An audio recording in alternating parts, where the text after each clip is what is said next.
New road नेपालगञ्जको अवस्था अहिले यस्तो छ, पुरै सुनसान कर्फु लागेछ।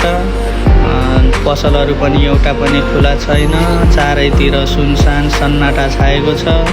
अब नेपालको अब यो के भइरहेछ, कसरी के हुन्छ अब आउने दिनहरूमा थाहा छैन।